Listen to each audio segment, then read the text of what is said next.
Get ready for the show, it's about to begin. Pro fan talk when we dive right in. Sports talk, hot takes, ain't nothing we lack. We the real fans, nothing holding us back. Mic check, 1, 2, y'all know the drill. We bringing the energy, we keep it real. Touchdowns on liquid air, on the slam dunks on the court. Every sport, every game, we holding down the fort. We breaking down the plays, dissecting the stats. Pro fan talk, we keeping it fat. Debating with passion, no filter, no doubt. We the voice of the fans, we scream and we shout.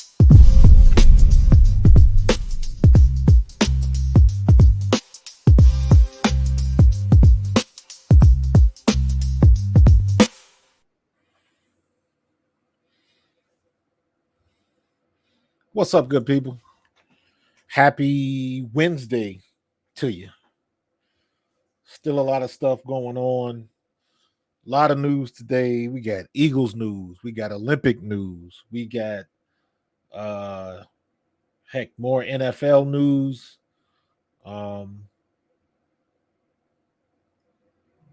In the Olympics, if you did not see the 400-meter finals, go back and watch it. What's going on, folks? What's going on, Cody K? What's going on, Chris? If you didn't see the 400-meter finals, find it. Go on YouTube, find it. Go on Peacock, replay it, whatever you got to do. Watch that race. Watch that race. That was incredible. We'll be talking about the birds a little bit today. We'll be talking about Brandon Ayuk. We'll be talking about the U.S. women's national team that beat up on Nigeria today. Nigeria was trying to make it a game when they was only down by 7 points. But that's, I believe, is as close as they got. And then got a little spicy at the end of that game. It was like less than a second left. Somehow, I wasn't even paying attention at that point. Somehow Nigeria got the ball, and they tried to score with like 0.8 seconds left. The game was over. And then I think Kalia Copper got it was a foul call with 0.8 seconds left in a game that was already over. Kalia Copper, I guess, got the rebound. I think the ball may have been blown dead. And then she literally like kind of semi-slammed the ball down right in front of the girl's feet. They had a couple of dust-ups. Alyssa Thomas had a dust-up. The girl flopped, though. I saw that one. It was a flopping incident. And then she kind of got up and tried to get in her face. And Alyssa Thomas is not the one. However, you really don't want to mess with them jokers from Nigeria because they don't play. They will posse up on you in a hot second. But it wasn't. They tried to make it a game in the first half, but it really wasn't. And then they should know by now And the way it is played out in these games, you got one of three choices right now. If you're the U.S. women's national team, your first choice is get the ball to Asia Wilson every time, period. She touches the ball every time down the court. Option number 2 is Brianna. Get the ball to Stewie. She going to do Stewie things. And number 3, which is surprising, get the ball to Jackie Young. Them 3 women have been balling. Kelsey Plum had a good game today. But those 3, specifically Asia and Brianna Stewart, can't nobody stop them. Can't nobody stop them. Just get the ball to them every time down the court. Asia Wilson just continues to prove on every level, at every position, at any location on the court, against any country in the world, I would argue that she is the best women's basketball player in the world at this point in time. And I have not seen anything that can tell me different. Asia Wilson is hitting shots, blocking shots, getting steals, playing defense, getting rebounds, hitting threes, hitting mid-range, playing on the post, everything, making free throws. There is not one thing that she cannot do. Asia Wilson is the unmitigated truth. That girl is all that and a bag of chips. And nobody in the world can stop her. What's up, Daniel Barry? So that was pretty fun. They had a good crowd. I think I saw LeBron was there. And there was a couple other people there. I think Snoop Dogg was at the game. Snoop Dogg is everywhere. So me and my twin sister was trying to find out, when does breakdancing start in the Olympics? That should be interesting. But yeah, it was a good game. And they don't want to be pushovers. And they don't want to get bullied by the US. So some of the antics that were going on by Nigeria, a little extra. They don't want to act like, they don't want to get punked. That's what that is. So, but it is what it is. Can't nobody get with them. Even when they were not playing well, it was still, I think Nigeria had like 5 turnovers in like 5 minutes or something like that. It was crazy. Can't nobody get with the US team. Nobody can get one. I think Tarasi finally hit a 3 today. But that trio of Wilson, Stewart, and Young, just get them the ball every time down the court. That's all y'all got to do. And continue to make Asia Wilson your focal point, and everything will fall into place. Because they got a 3-headed dragon right there. Oh, and by the way, Kelsey Plum can hit you. Oh, by the way, if they get the ball down low to oh my God, why am I blanking on her name?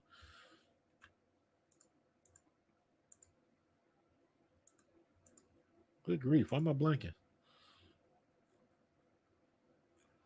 Hold on. Thomas. I hate when I do this. That just means I'm getting old. U.S. women's team over Nigeria.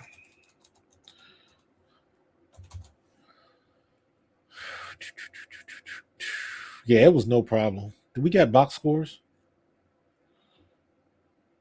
Full box scores, yeah.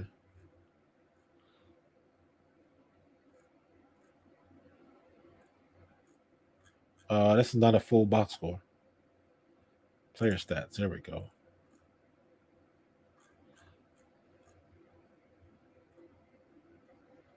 Nigeria, USA, Jewel Lloyd, Sabrina Ionescu. She only had 4 points. Oh, Ionescu only had 2 points. Kalia Copper had 5 points. Asia Wilson had 20. Brianna Stewart had 13. Fee Collier only had 6. Jackie Young had 15. That's the trio. Brittany Griner had 11. That's whose name I was blanking on. I don't know why. Brittany Griner had 11, but who's playing? Jewel Lloyd played 8.5 minutes, 3 points. Kelsey Plum, 16 minutes. Ionescu only played for 6 minutes. Kalia Copper played for 11. Chelsea Gray played for 17 and had 1 point. Asia Wilson, 20 points. 20 points in 25 minutes. Brianna Stewart, 13 points in 19 minutes. Fee Collier, 6 points in 24 minutes. Diana Taurasi hit a 3. And that's it. She was 1 for 3 from deep. Jackie Young, 15 points in 18 minutes. Alyssa Thomas had 3 points, but how many rebounds did she have? Who led the team in rebounds? Asia Wilson. Asia Wilson was 1 rebound away. No, Asia Wilson had a double-double. And Alyssa Thomas, nope. Brittany Griner don't even get rebounds. She got 3 rebounds. Not too many turnovers. So it's a pretty solid game. They just can't nobody get with them girls. Can't nobody get with them, man. Like that's not even. Don't even go there. Don't even go there. So they took care of business. Yes, it was people in the stands. Horner does. Let's see team stats. Will this tell you how many people were at the game? Bercy Arena.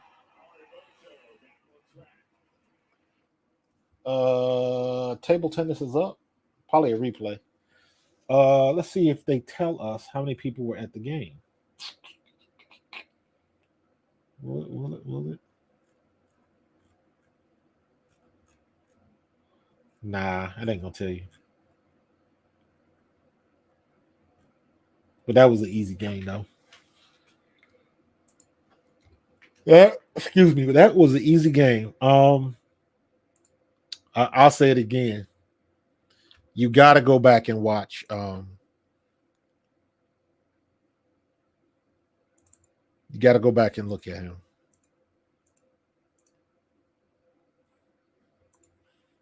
You got to go back and watch. What's his name? Quincy Hall. You got to watch that race. You have to watch that race. That race was absolutely incredible. Matter of fact, hold on for a second. It's only right.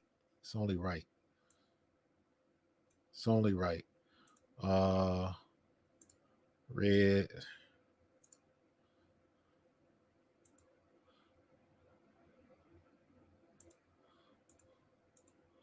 We're going to do. It's only right.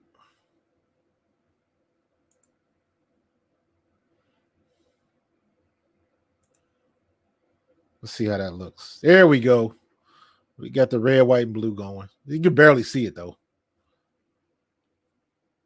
You can barely see it. See if I move it down. Does that any? Yeah, you can barely see it. That ain't a good one. I think we need to move it, switch it. Let's go red at the top and blue at the bottom. We'll do a light blue just so it can pop a little bit more. But yeah, I ain't gonna mess with that range. Gradient. Does that look any better? Not really, but I'm gonna leave it. I ain't playing with this the whole night. But anyways, you got to check out this dude. Gold teeth and all. That joker got gold teeth on the tops and the bottoms. And he was grimacing his way all the way through that finish line.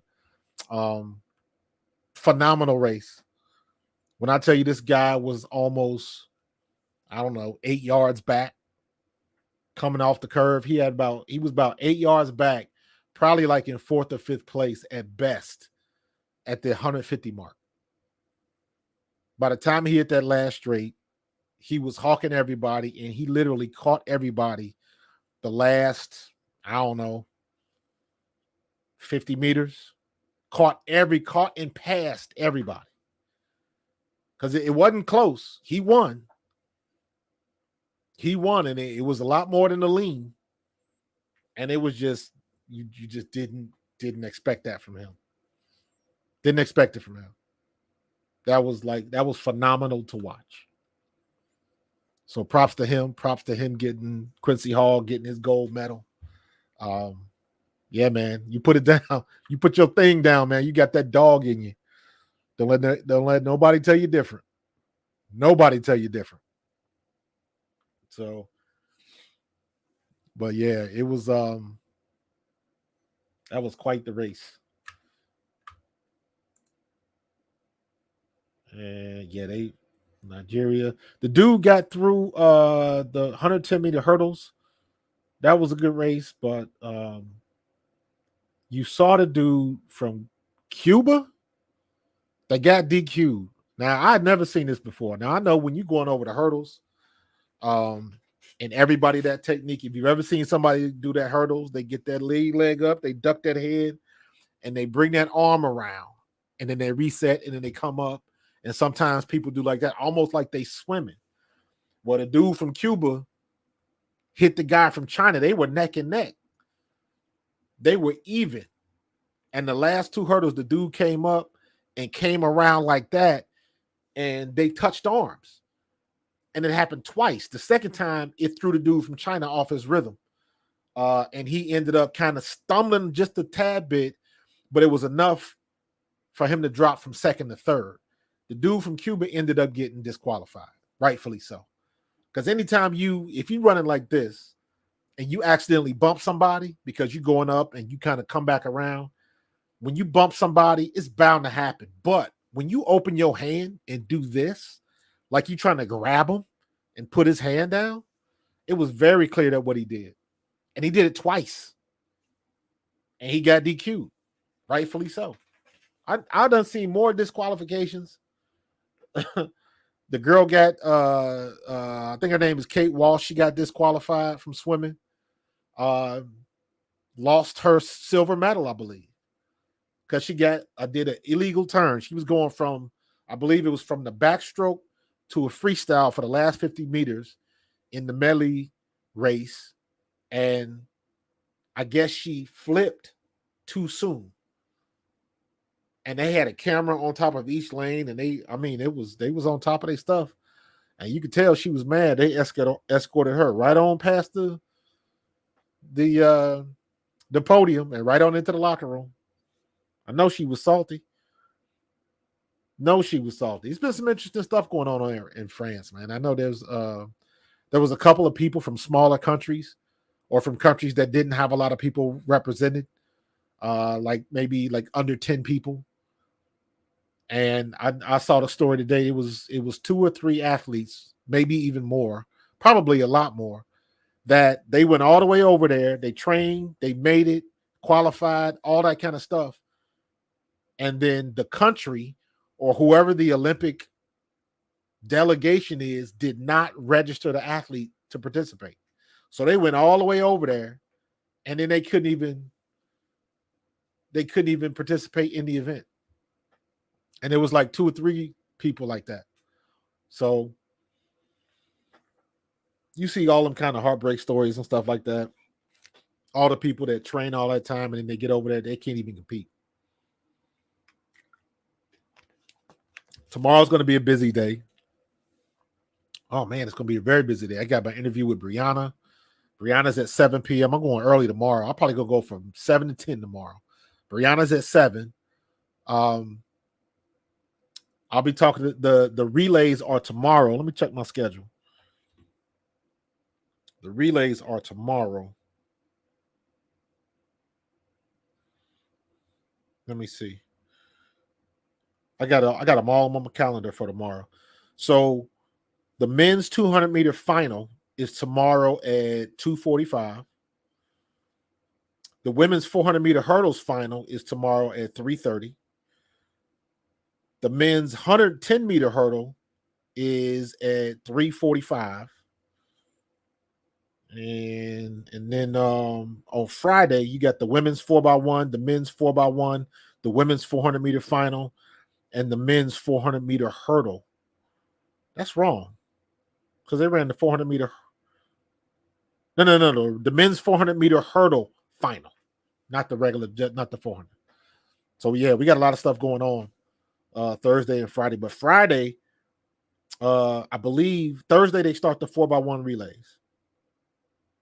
So, and the mile relay is what shuts it down. So that's gonna be pretty good.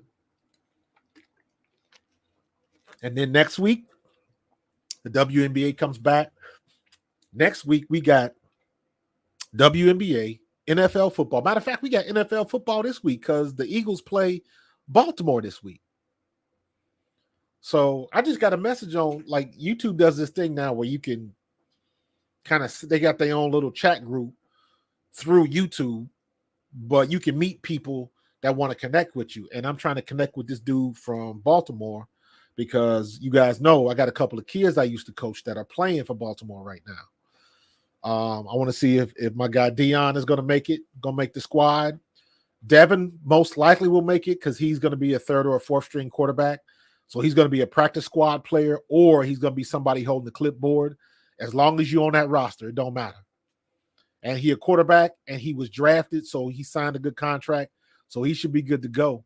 I just want to see him make the team through the year. But I know he's going to get a lot of clock during the preseason, so that'll be fun to watch. So we'll see what's going to happen. So it's going to be very, very busy this week going into the weekend. But I'm happy to get the WNBA back. I'm happy to get the NFL back. So it should be fun. Y'all got to make sure y'all tune in tomorrow. And don't forget, tomorrow at 7 p.m., Xavier of Ohio, assistant coach to the women's basketball team, Brianna Sanders, will be in the building. So I can holler at her what's going on post-Olympics with the WNBA. We'll talk about Caitlin Clark, the Caitlin Clark effect. If there's been any trickle-down effect in the NCAA and what changes has she seen as somebody who's got boots on the ground to what's going on in the college game because of the newfound popularity of the WNBA. So it should be fun to talk to her. So make sure y'all tune in tomorrow at 7 p.m. So that should be fun. What else we got? I want to finish going over Olympic stuff before I jump into NFL stuff. So I'm trying to make sure that hit everything. What did the men's do? What did the men's basketball do?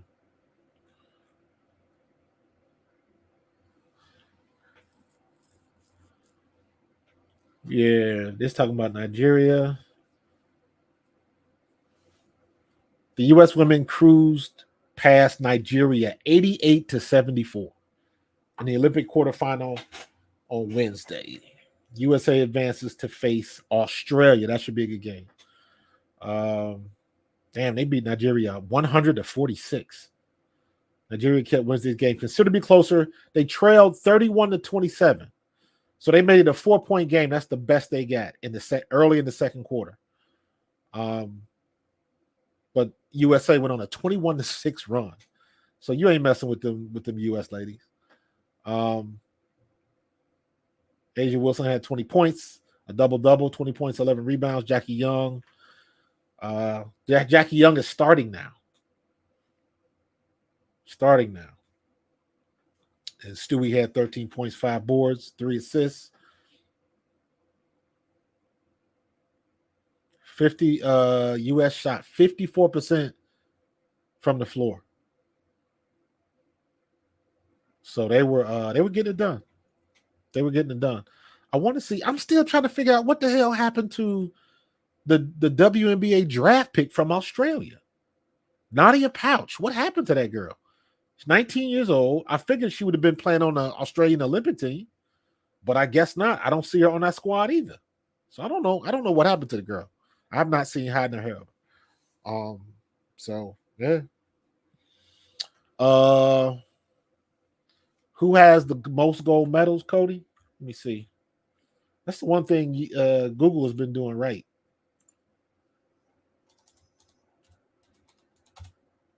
If you just Google Olympic, it'll tell you United States, we are still in the lead with 27 gold medals.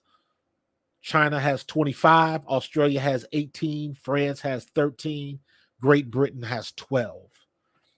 Total, US has 94. China has 65. Australia has 41. France has 51. And Great Britain has 49. Why is I guess they go gold medal athletes. Gold medal first.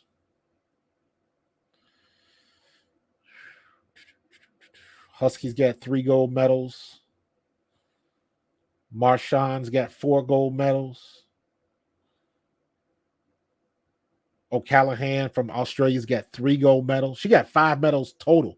She got 3 gold, 1 silver, 1 bronze. Simone Biles got 3 gold, 1 silver. She's got 4. McIntosh has got 3 gold, 1 silver.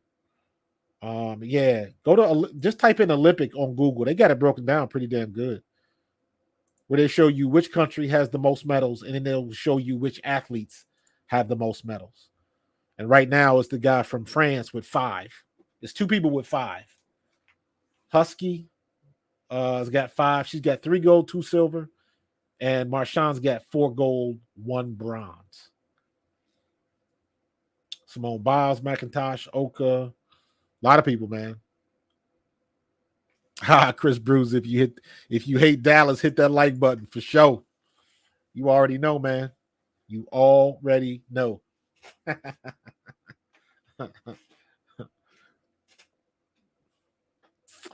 Do you think Dak will get a contract? What I think is going to happen is I don't think they're going to have a contract for him at the start of the season.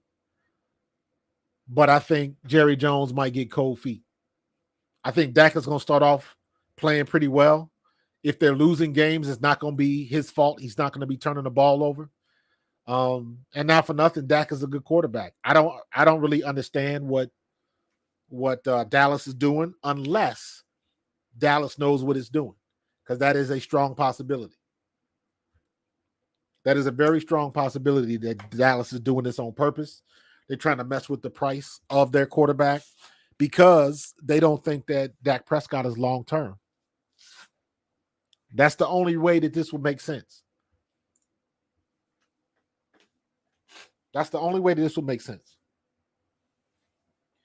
If you don't believe Dak Prescott is your quarterback, why are you messing around? You're trying to get good value for him, but every time he's not under contract and he goes out there with the risk of injury, that just doesn't make sense. Doesn't make sense. So I don't know what they're going to do, man. Dallas is in trouble.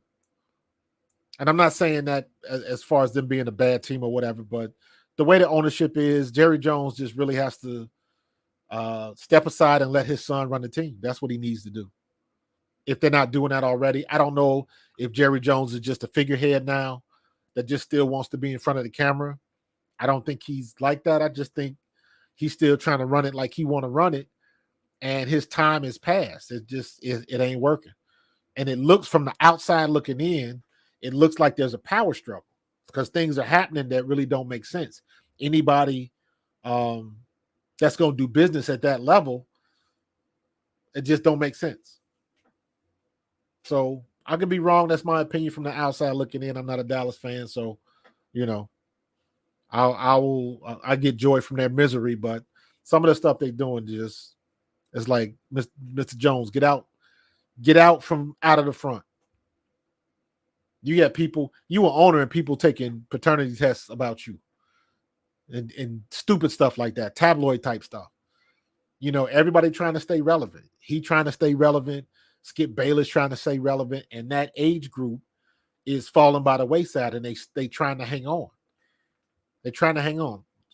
Skip Bayless trying to all of a sudden now get a podcast. If you ain't been on it this long, it's not going to work. It's not going to work. And plus, I think it's coming to an end, even though people like Stephen A. have pretty much solidified their place in the media landscape, because like Amazon, and I use Amazon as an obvious example. Stephen A. Smith recognized the digital landscape and how it was moving, how it was approaching, and he made the right moves at the right times. So whether you like Stephen A. or not, he's become his own entity. He don't all the money he's making from ESPN, all the money he's making from whatever he does with the NBA, all the money he's making from his podcast. He made the moves at the right times. Shannon Sharp followed and basically ran the same playbook with the same results. So, he did. Stephen A is pretty much leading the league right now. And there's a ton of people that can't stand Stephen A. But Stephen A is polarizing, and that translates on YouTube, on classic cable, traditional cable, whatever you want to do. If whether you like him or not, people still tune in to watch him. He's one of them dudes, because I'm to the point now, a lot of this content, especially now that I consider myself someone in that space, there is so much bullshit out there. So much bullshit. I'm going to do a series on this whole AI boom. I use AI. It's good. But when I can see somebody create a whole video on AI and nothing is original content, I've been in it long enough to know, and I can see when I watch a video that's created specifically on AI, there was like no human thinking in this. You just let AI do it, because AI right now is just like, remember when, now I'm showing my nerdy side here. You remember when movies really dug in hard with the computer graphics, and it was a couple of years where everybody was trying to break that. There was a term that they used called the uncanny valley in the world of graphics and 3D animation and things of that nature. The uncanny valley is they would make these characters, but they could not get the eyes right. The eyes looked unreal, unappealing, and they looked literally soulless. They called that the uncanny valley because they couldn't, it took a while for them to break that threshold. They finally did, and now you got characters that look, the 3D stuff they doing now with Unreal Engine and things of that nature. I'm not trying to geek out on you too much, but it's pretty incredible. But my point is, they had to struggle a while before they got to that point. That's what AI is right now. I can listen to any video on YouTube and I can tell you, it's like, oh, that's a faceless channel. That speech or that script was created by AI. Or when I'm watching, NFL, or if I'm watching WNBA content on YouTube, and somebody talking about, if they're talking about Asia Wilson and they say Aja or Aja, because the AI hasn't figured out how to say it phonetically correct yet. All it sees A''JA or AJA, and it thinks it's Aja. Or when Kennedy Carter was in the news for when she knocked over Caitlin Clark, all of the AI produced content called her Chinity Carter. And I was like, that's a dead giveaway right there. Chinity Carter. And that was the dead giveaway when real people were making comments about the situation and they were calling her Chinity Carter. It was like up. It was like, I could tell y'all don't watch the sport at all. You just commenting because you want something to say. You don't follow the sport. Or you would know her name is not Chinity Carter. You would know her name is not Aja Wilson. You would know her name is not Enrique Ogumba. You can't pronounce it's Gumbawale. It's Arike, not Enrique or Arik. Stuff like that. Agumake. You know the name. Sabrina Ionescu, not Ionescu. Like I used to say when I first started, who's Sabrina Ionescu? Nope, it's UNESCO. You learn stuff like that. But when you see the other content that people are creating, it's very easy now to tell who's paying attention, who's not, or just who's feeding the script into, Google Gemini or Chat GPT, and the AI is spitting them out a bunch of stuff. Ball sounds like Harbaugh. So Ball 316, not Bow 316. Got you. Hey man, that's good to know, man. Hey, I am correctable, bro.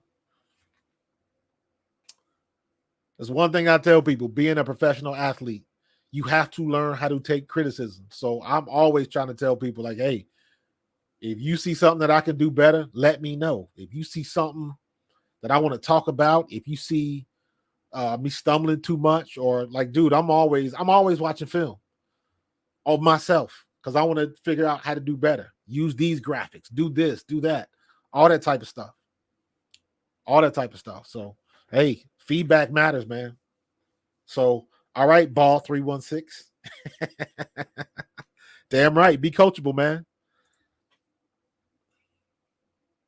For sure. For sure. If you are the smartest person in the room, find a new room. Right? You can always learn from somebody else, man. So that's why I try to make a point to say it every time I'm online. This is not a monologue. This is a conversation. And you can't have a conversation by yourself. So, yeah, man. Bring it. So, all right. Since we done teased the NFL stuff, let's go over the Brandon Ayuk stuff.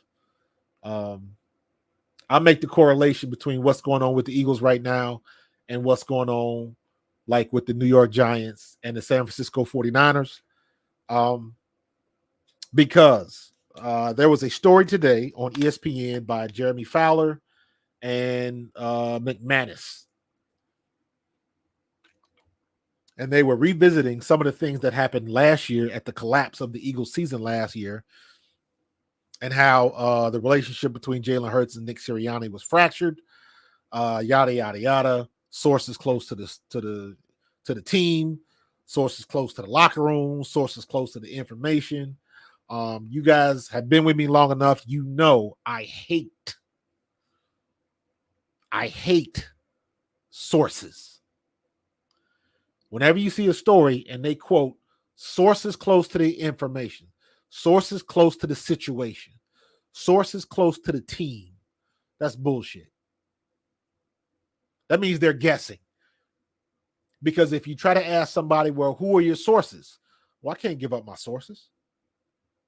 It's a cop-out. So I always say, if somebody says sources, that's cap. I'm not buying that. Because if you understand the dynamics of what goes on in the locker room, the dynamics of a team, nobody's giving information. If you are on a team and it ever got out, if your teammates ever found out you were snitching to the press, you would be ostracized in that locker room. Wouldn't nobody want to deal with you? Wouldn't nobody want to talk to you? It would be a bad situation. It would be a very bad situation. Because it's the same, that dynamic with the relationships and things of that nature is the same way, like, as it was when you had your group of friends, your boys. The minute you found out somebody in your inner circle, like, ratted you out or was running off at the mouth, whatever the situation was, you feel different about that person going forward. And you don't want to do, I don't want him. He can't ride with me no more. He can't. I'll talk to you later.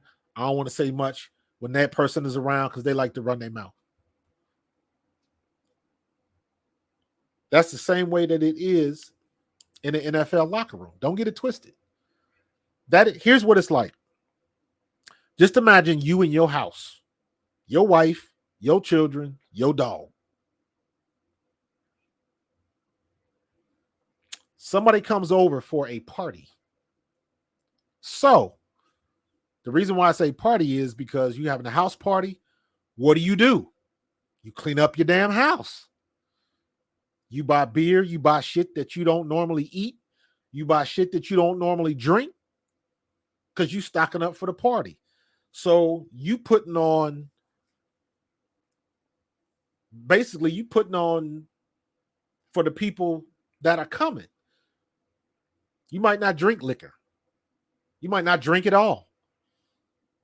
You might not eat beef or any meat, but you got barbecue, you got pulled pork, you got, you know, hoagie sandwiches, and you got all of that kind of, you bought it because you entertaining people.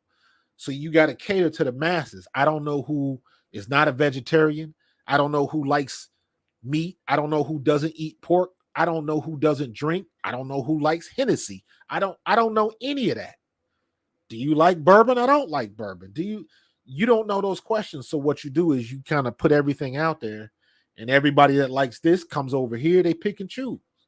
But just imagine that you had that party and somebody comes by your house and they come inside to the party. They've never been in your house before. They really, you know them, but you don't know them. So you know what I'm saying? You know them, but you don't know them. They come in your house, you entertain, they say hi, they leave. And when they leave the next week, they got everything to say about what they saw in your house. Talking about all the, you must be an alcoholic because you had all of that liquor, but you don't drink. You just bought it for the party.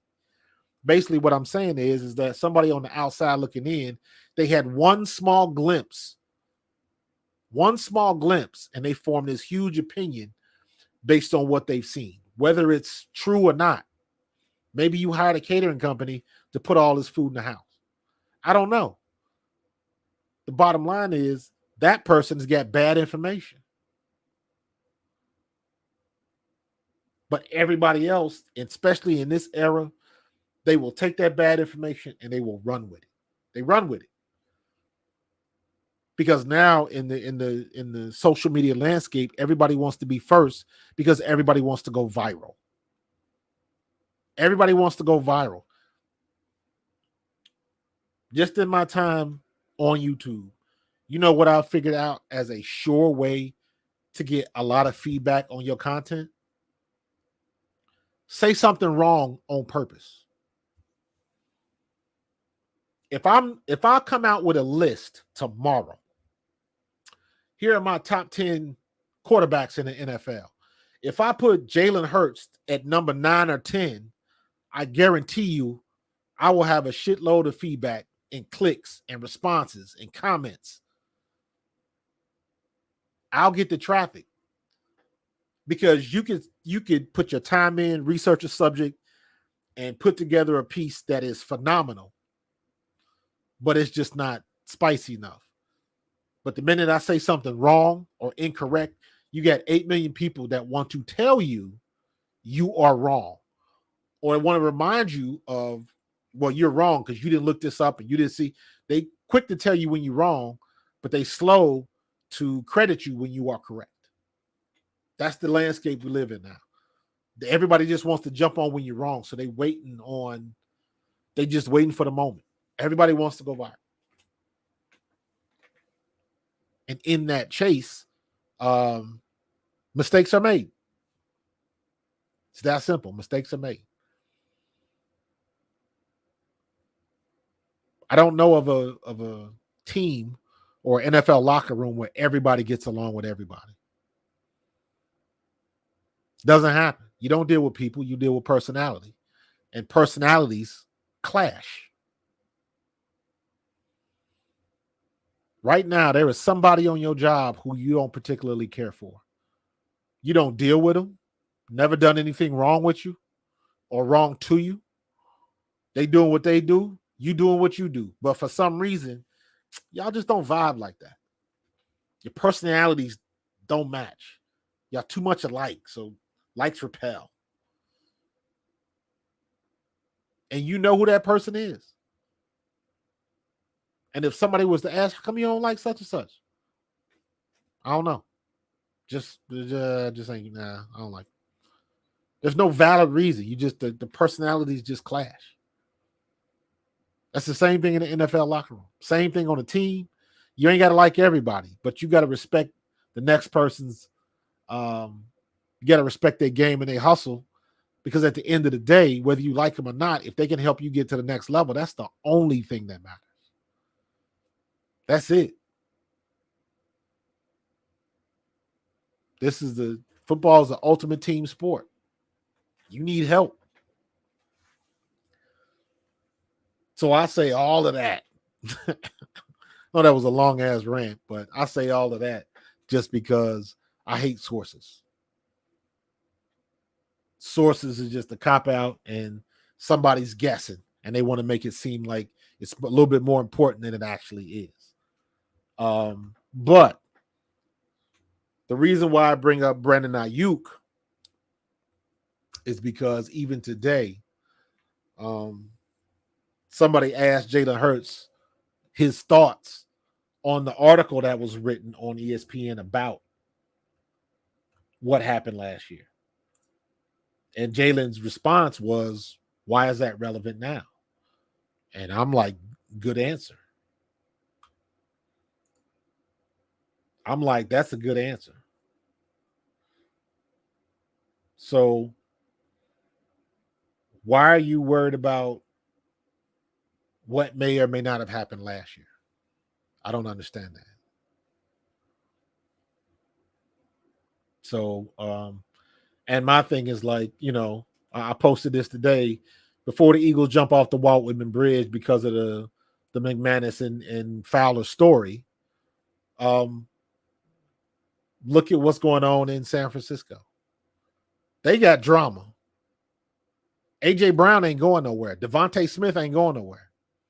Hassan Reddick, that was a situation that we had to deal with. That was a business decision. But it wasn't because of bad blood or that was a little bit more of a nuanced conversation because of Hassan Reddick's age. That's it. That's why that became difficult. Brandon Ayuk is arguably the best receiver on the team, right? You can't tell me he's not. He's arguably the best guy on the squad, other than Debo. As far as being a wide receiver, Debo is a hybrid. He's not a wide receiver. He's not a running back. He's an H-back. They can put him anywhere. So, he deemed himself a wide receiver because he wanted to get paid like a wide receiver. Smart move. But Brandon Ayuk not being in San Francisco puts a lot of pressure on Brock Purdy. A lot of pressure. Because that's one more guy. That's one less guy defenses have to worry about. So now that's one more guy you can put on Debo or Christian McCaffrey. So if he ends up in Pittsburgh, or I guess he turned down the Patriots, at the end of the day, he's not in San Francisco. And with everything going on with Hard Knocks and you really getting a look inside of the GM office when they're making decisions like that, they don't always make good decisions. They don't always make good decisions. So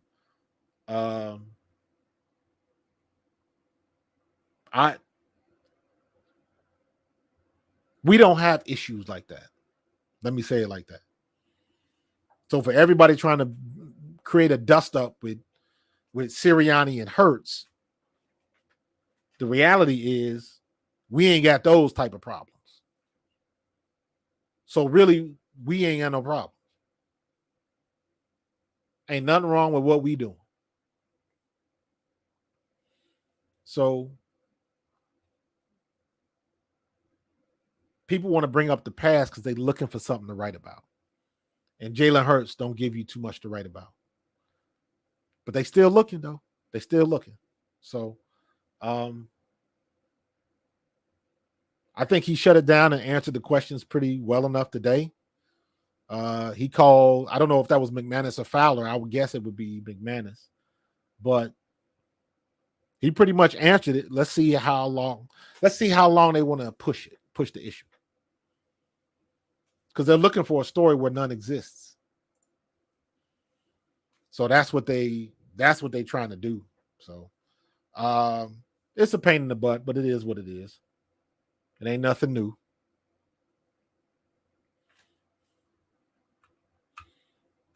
But we got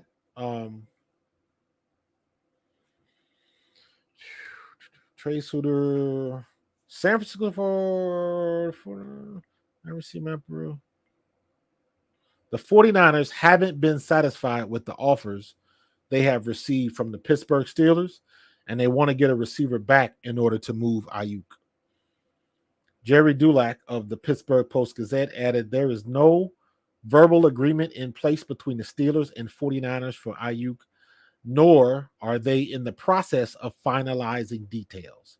He added that any potential deal would not involve Pittsburgh sending a player to the Niners.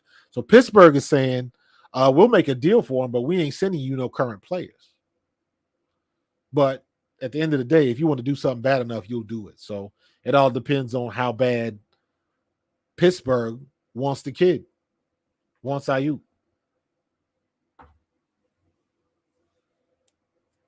We don't have those problems. The Steelers, Cleveland Browns, Washington Commanders, and New England Patriots have popped up as potential landing spots for Ayuk if he were to get traded. Per NBC Sports Bay Area, Matt Mayako, the 49ers and Patriots had an agreement in place, but Ayuk did not show interest in playing for the New England Patriots because he wants to go to a contender, and the Patriots are not it. And some people don't think that the Steelers are it either. However, I think that's a better situation now than the Patriots. And all you got to do is look at the quarterback situation. Because it's either going to be Justin Fields or Russ. And Russ is hurt right now, but I don't think he's going to lose the ball unless he's not going to lose his spot unless Justin Fields is just off the charts. But we'll see in the first preseason game. So, matter of fact, when is the game? Is the game tomorrow? Is the game Friday or is the game Saturday? Usually preseason games are Fridays. Let me see.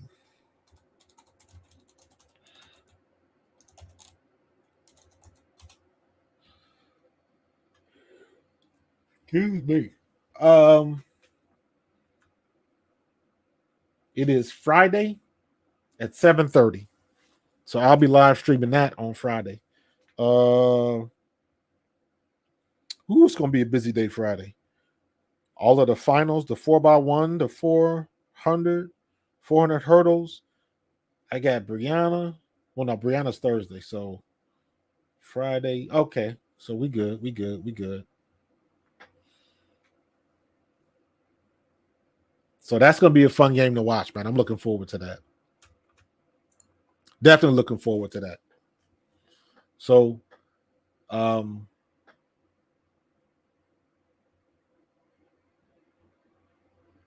finally get a chance to see the Eagles against somebody else. All of this stuff about how good people look, I want to see what they look like against other teams. That's the only thing that matters. They don't hit in camp anymore. So it is very difficult to get a true understanding of what kind of players you got until they go up against somebody else. So we'll see it. We'll be able to see what Nakobe Dean is doing. We'll be able to see what Jeremiah Trotter Jr. is doing. I've been hearing a lot of good things about Trot Jr., but again, I want to see that against an opponent. So we'll see what's going to happen. So Eagles made a couple moves. Eagles claim Armani Rogers off the waiver wire. Got rid of Shaq Davis.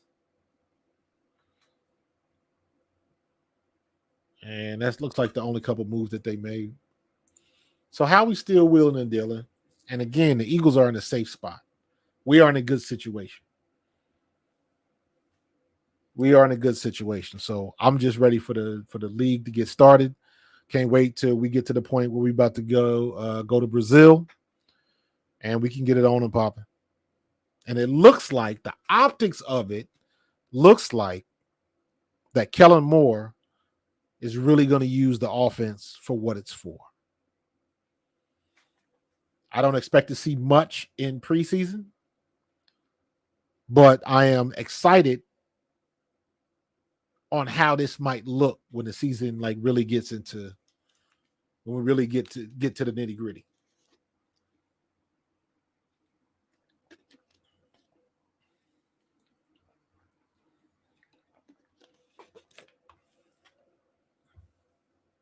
So we got a lot of stuff to look forward to.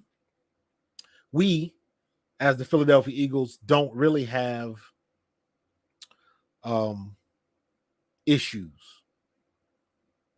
but that can change at the drop of a hat. We still got injuries we got to deal with. CJ got hurt. A couple other guys got nicked up, but I suggest they're going to be ready for the season to start. And that's all that matters. That's literally all that matters. I would like to see, Chris, I would like to see two series. That's it. 2 series. This was my rule. If the offense scores, touchdown or field goal, doesn't matter. If the offense scores, get them off the field. If they don't score, give them 2. Give them 2 series. You get what you get, and you break down the rest in film. You don't want to get nobody hurt.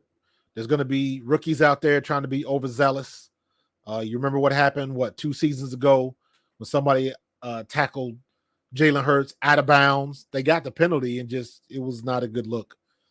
And Robert Saleh had to apologize for that. So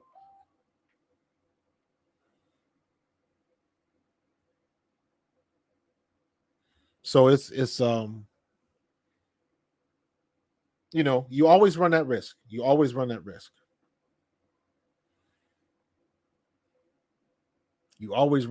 So that's the biggest thing. We got to stay healthy, and we got to, just be able to take it to the next level, man. So the Jets, stop it. I don't want to talk about the Jets. Jets got enough problems of their own. I can't do nothing for you, man. So, but all right, I got a good hour in. I'm about to get out of here. Don't forget tomorrow, 7 p.m. 7, not 9, 7 p.m. I might stay on until 9, but I'm starting at 7 p.m. on the dot. So Nick was about to crash out. He wasn't about to crash out. Here's what I say about Nick Sirianni. The way the season ended last year, if Nick would have gotten, I don't think he deserved to get fired, but if he would have gotten fired, I would have understood. The way that last game ended, and everybody and their mama knew they was going to blitz a lot, and they blitzed 60-something% of the time, 64% of the plays, and we wasn't ready for the blitz. That's a coaching issue. That's coaching. So it is what it is. Water under the bridge, and we in a new season. So, but I'm going to get up out of here, man. Catch me tomorrow at 7 p.m. And catch me Friday at 7:30 because I will be live streaming the game. So that should be fun. Got to get some clean notebooks because I'm gonna be taking lots of notes. So yeah, it should be fun. I got to mess with some interfaces, like I did with the WNBA, so I can have the score up and all of that kind of stuff. So I'm definitely gonna be doing that. So yeah, got to do some trial runs, man, and this is how we gonna do it. So come back, hit me up tomorrow, 7 p.m. right here. I will be here. Check my socials because I will have plenty of content tomorrow regarding tomorrow night's conversation with Brianna. So yeah, man, it should be some fun. So I'm looking forward to it. You guys come back, and I will see y'all tomorrow. But until then, y'all be safe. God bless. And I will see you in the next one. Peace.